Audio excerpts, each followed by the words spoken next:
Ladies and gentlemen, now please welcome President Tsai, AIT Director Christensen, Deputy Assistant Secretary David Mealy, and AmCham Chairman Leo Seewald to the stage.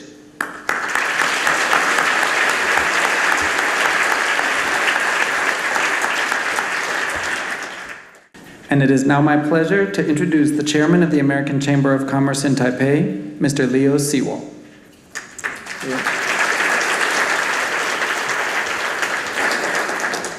President Tsai, Deputy Assistant Secretary Mealy, AIT Director Christensen, distinguished guests and chamber members, good evening.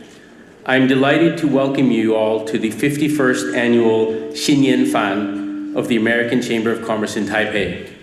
This year's Hsieh Nien Fan is particularly significant because, as you've already heard in the videos, it coincides with the signing into law of the Taiwan Relations Act on exactly this day 40 years ago.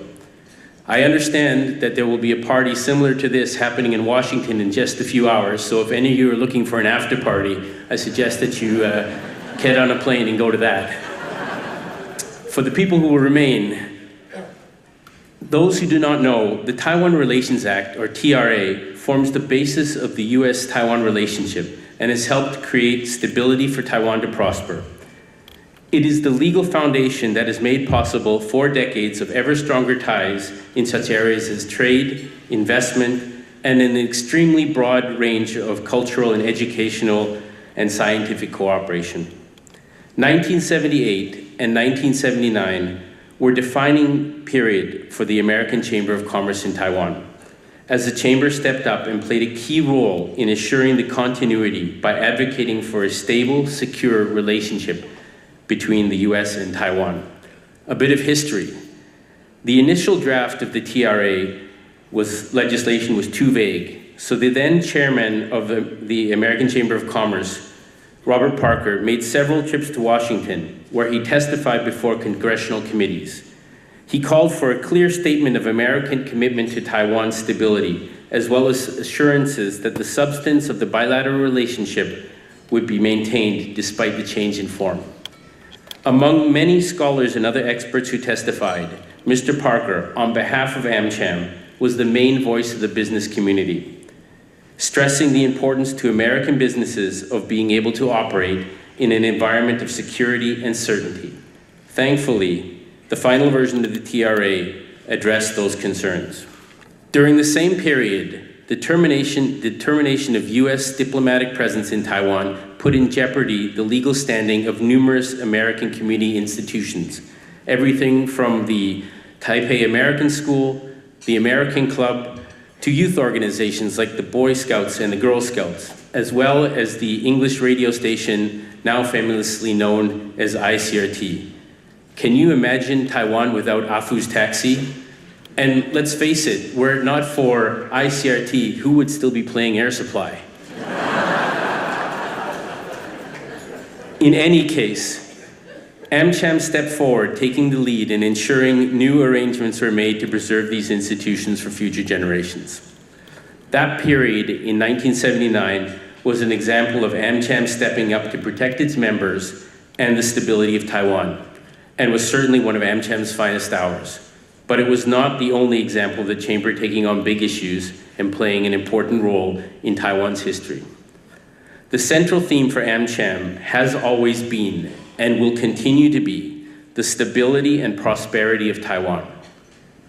We often make the point that the success of our members is inseparably tied to the success of Taiwan. And in fact, most of our members have been operating in Taiwan for more than 20 years. As an example, this year marks the 55th anniversary for Citibank, the 50th for 3M, the 35th for HSBC, and the 30th for both Microsoft and Cigna. It is in that spirit that we cooperate with the Taiwan government to help suggest areas of improvement. Last June, when we launched the 2018 white paper, we were very pleased to be able to record a record number of issues from the previous years that had been resolved. This year, with only a few months still left in the white paper cycle, and before election fever grips the country, I hope again we can have a very productive outcome. but I must admit there's still some work to be done. It is important to note that last year's white paper success could not be achieved without the strong partnership the Chamber has built with the Taiwan government officials at all levels. Our Hsieh Nien Fan is our chance to say thank you to the many members of the Taiwan government that we've worked with over the past few years, and to let you know how much we appreciate the excellent cooperation you've given us. We also appreciate and thank the outstanding support we receive from our friends at AIT and the various US governmental agencies in Washington. Deputy Assistant Secretary Lee's presence here tonight is a clear sign of that support.